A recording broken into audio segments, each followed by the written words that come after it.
मुख्यमंत्री डॉक्टर यादव ने किया जैविक खेती पर कार्यशाला का शुभारंभ। राज्य कृषि विस्तार एवं प्रशिक्षण केंद्र बरखेड़ी कला में हुई कार्यशाला। किसान कल्याण एवं कृषि विकास मंत्री ऐंदल सिंह कंसाना भी उपस्थित रहे। वर्तमान खेती में रासायनिक उर्वरकों, खरपतवार नाशकों एवं कीटनाशकों के बढ़ते उपयोग के कारण भूमि एवं वातावरण में हानिकारक तत्वों की मात्रा में बढ़ोतरी हो रही है, जिसके कारण पर्यावरण, मृदा उर्वरकता तथा मानव स्वास्थ्य पर बुरा प्रभाव पड़ रहा है। पर्यावरण और उपभोक्ता के स्वास्थ्य की रक्षा के लिए कृषि में रासायनिक उर्वरकों तथा कीटनाशकों के अंधाधुंध प्रयोग को हतोत्साहित करने के लिए जैविक खेती को बढ़ावा दिया जाना आवश्यक है। कार्यशाला में जैविक कपास, फल, सब्जियां एवं अन्य फसलों के लिए जैविक खेती पद्धति एवं उत्पादों की मूल्य श्रृंखला विकसित करने पर विस्तृत चर्चा की जाएगी। लेकिन कुछ चीज़ें ऐसी भी है जिन पे हमको निर्णय करने की ज़रूरत भी है। मैं मान के चलता हूँ कि लगभग 11.48 लाख हेक्टेयर में जैविक खेती अपने यहाँ हो रही है और ये डिंडोरी, मंडला, बालाघाट, छिंदवाड़ा, बैतूल, कटनी, उमरिया, अनूपपुर ये जैविक के मूल आधार हैं। लेकिन धार झाबुआ भी तो होगा, इसमें धार झाबुआ भी है ना, वो प्राकृतिक खेती है क्या? पर ये मैं अपने आप में मुझे बड़ा रोमांच भी हो रहा है और मज़े भी आ रहा है कि खास करके हमारे यहाँ जो मैं आंकड़े देख रहा था कि भारत सरकार से प्रदेश में 33 जिलों में 1 लाख एकड़ में जैविक खेती की जा रही है और अपना प्रयास रहे कि आने वाले समय में ये कम से कम 5 लाख होना चाहिए। हो सकती कि नहीं हो सकती? आपको टारगेट बड़े रखना पड़ेंगे। क्या टारगेट रखे हैं अभी अपन ने? पिछले साल कितना था? कितना? अब की बार 1 लाख रखा, अगले साल 2 लाख करना, उसके साल अगले साल 4 लाख करना, लगातार बढ़ाना है। सरकार की कोई इसमें कहीं किसी प्रकार की कोई कंफ्यूजन नहीं है, सीधी लाइन है। इसके कई कई गुना फायदे हैं। लेकिन ये भी कर सकते हो, जो जैविक और प्राकृतिक खेती कर रहा है उसको हम अपने सोलर पंप भी देंगे ताकि वो अपने बलबूते पे चल करके अपना स्वयं का बिजली के बिल से भी मुक्ति पाए। और ख़ास करके ट्राइबल के बेल्ट में ये बड़ी दिक्कत है, लाइनें बिछाना, बाकी सारी चीज़ें करना है ना, इसकी कठिनाई। तो इस तरह से भी आप प्लान कर सकते हो। हमारा प्रयास है कि हर हालत में जैविक खेती को, प्राकृतिक खेती को अपने पैरों पे खड़ा करना, उनके लिए जो बन सकता ज़रूर करेंगे। मैं आज तो चूँकि थोड़ा समय की कमी है, लेकिन फिर भी मैं मान के चलता हूँ आप जब दिन भर बैठेंगे तो हमारे यहाँ चूँकि ये उद्योग वर्ष घोषित किया है और मैं स्पष्ट रूप से मानता हूँ कि उद्योग की बात अगर हम कर रहे हैं तो उद्योग की बात माइनिंग हो सकती है, दूसरी सारी चीज़ें हो सकती है, लेकिन कृषि आधारित राज्य में कृषि को छोड़ के उद्योग की बात करेंगे तो बेईमानी हो जाएगी।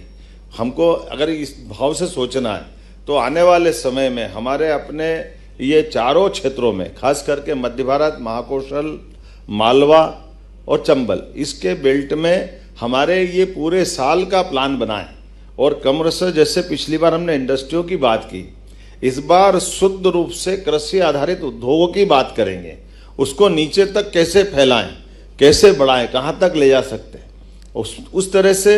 और खासकर कृषि आधारित उद्योगों के लिए भी जिस प्रकार की, जैसे मैंने कृषि खेती की बात की है कि खेती के आधार पर हम अपना टारगेट बढ़ा लेके चल रहे हैं, उसी आधार पर इन उद्योगों का भी टारगेट लेके चलिए। मैं अनुपम राजन जी और शैलेंद्र जी दोनों बहुत सुयोग्य अधिकारी, मैं मान के चलता हूँ कि ये एग्रीकल्चर बेस्ड इंडस्ट्री का ज़्यादा कोई मुझे लगता है कि बहुत बड़ा खर्चा भी नहीं होता है, लेकिन सरकार के द्वारा जितना प्रमोशन कर सकते हैं, जितना प्रोत्साहन दे सकते हैं, वो सारा प्रोत्साहन देने के लिए तैयार रहेंगे।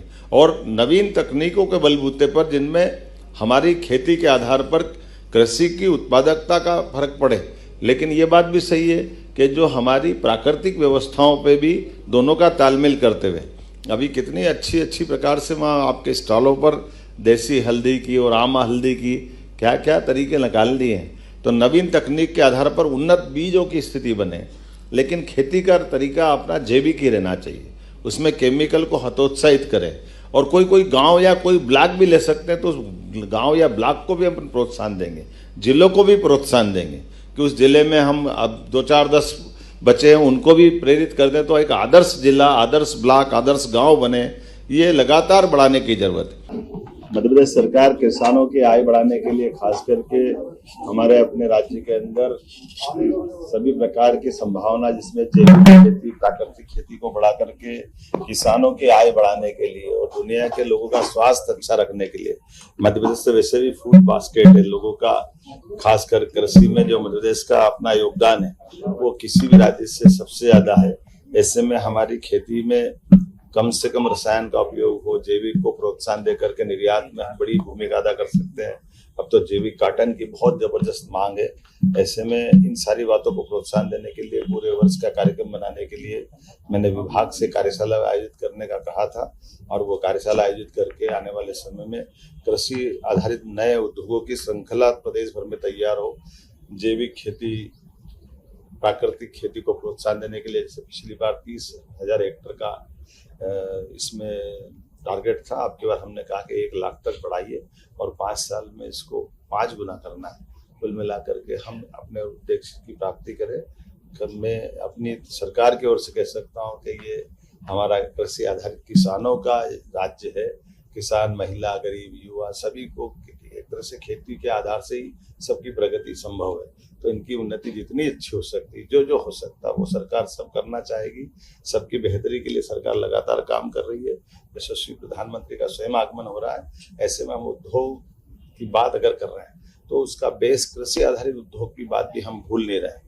वो कृषि आधारित उद्योग में जब बात कर रहे हैं तो रोजगार परक इंडस्ट्री की बात भी कर रहे हैं, जिसमें रेडीमेड इंडस्ट्री के माध्यम से भी लाभ मिलेगा। मेरी अपनी ओर से सभी किसान भाई बहनों को बधाई।